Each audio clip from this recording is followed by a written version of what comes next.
it's harder to get up those stairs every year. 3 decades. It's been a great ride. This has been a fun year for LSU. I think that most everybody looking at this team going into the year, realizing that the Tigers lost 11 to the NFL draft, and most of those on defense, that there was going to be some rebuilding that had to be done with a new offensive coordinator. There was going to be some changes made, and so a lot of questions that had to be answered. And I think LSU's answered them pretty well. They had struggles defensively like we knew that they would. They've had trouble stopping folks at times, but they've been able to do it most of the time when they've had to. And the offense has been the likes of which we haven't seen for a while. LSU's averaging about 480 yards on the ground in offense each game, and averaging over 40 points. Bettenberger is on track to rewrite the quarterback record book at LSU, and Jeremy Hill has been fantastic. So when you look at it overall, it's disappointing, without question, to the players that they have lost 2 games, but they are 8 points away from being undefeated at this point. They lost both of those games to Georgia and to Ole Miss by 3. And then if you look at the overall body of work, by the time this season is over, 8 of the teams that LSU will have played were either ranked at the time they played or will be ranked when they play them.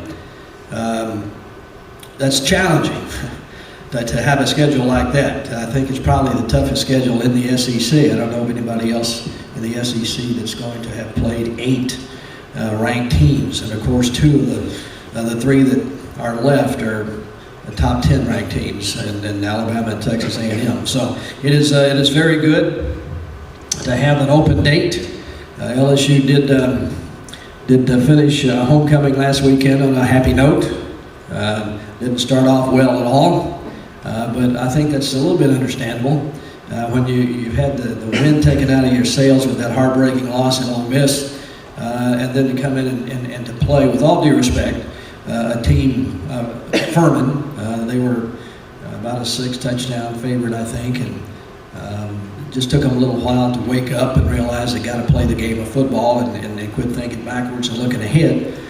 And the coaching staff did a really good job at halftime, and I think got that worked out. And then the talent level and the size differential between LSU and Furman took over in the second half, and the Tigers pretty well dominated that. So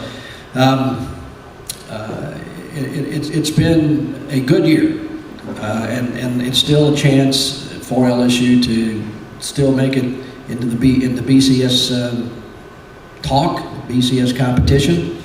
LSU has 3 games left, and then 2 of those are at home.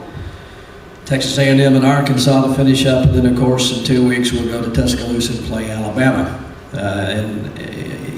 It's very good to be back at home a little bit. The Tigers had to play 3 out of 4 on the road, and now are going to finish up the year 3 out of 4 at home.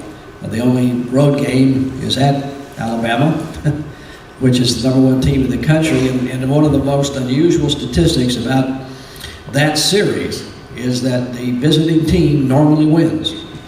I don't know why that is, but if you look at the record book, the visiting team has won much more than the home team has when those 2 teams play. And so we hope to continue that trend in 2 weeks when we go to Tuscaloosa. But it's great to have an off week.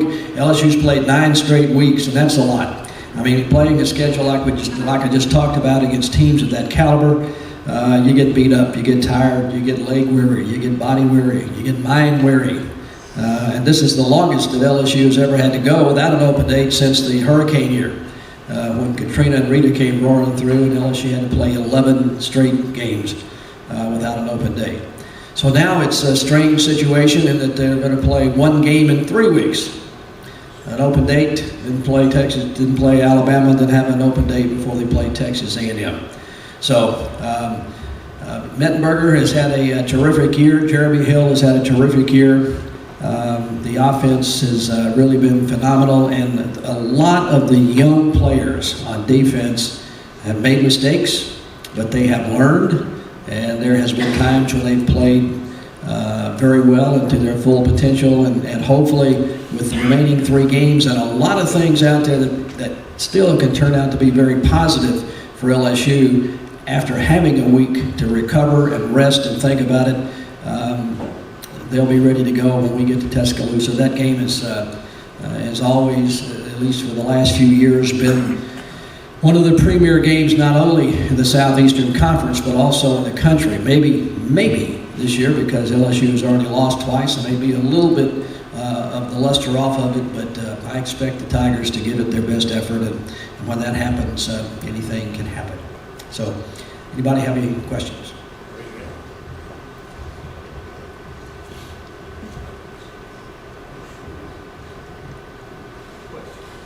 Jim, since you do the play-by-play for football and basketball and baseball, is that part of your strategy for some job security? No, it's just I'm a very lucky person. Very, very fortunate to have the opportunity to do it. And look forward to the change of seasons. When football is over, well, actually basketball starts before football is over, I'll tell you that. And then baseball starts before basketball is over. And on our LSU Sports Radio Network, we also do women's basketball and softball, and so that's part of what I have to do also as director of broadcasting, is to take care of making sure that gets on the air too. So it's the responsibilities are plentiful, but I have a pretty good seat for most of the games, and that's terrific. Did you have a question, sir? Yes, sir. Ole Miss. What in the world happened? I mean, Ole Miss. I mean, they were beat up. Yeah. They were beat up. They were dragging people out of the stands to play. But I mean, LSU. I mean, they look flat. I mean, in your opinion. Yeah, they were. They were, and that's why in the Southeastern Conference, you just don't know what you're going to get. And when Ole Miss and LSU plays, Ole Miss is going to bring their A game, and unfortunately LSU just didn't do it on that week. I mean, Alabama had just got done shutting out Ole Miss, so we thought it would be a track meet.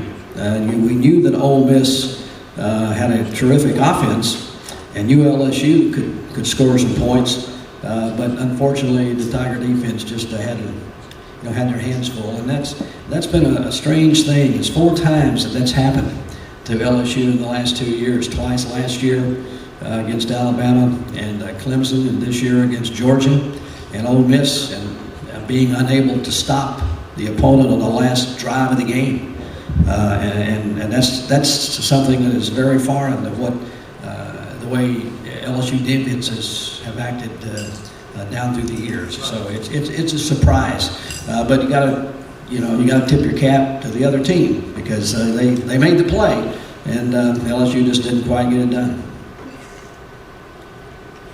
Anybody else? Any questions?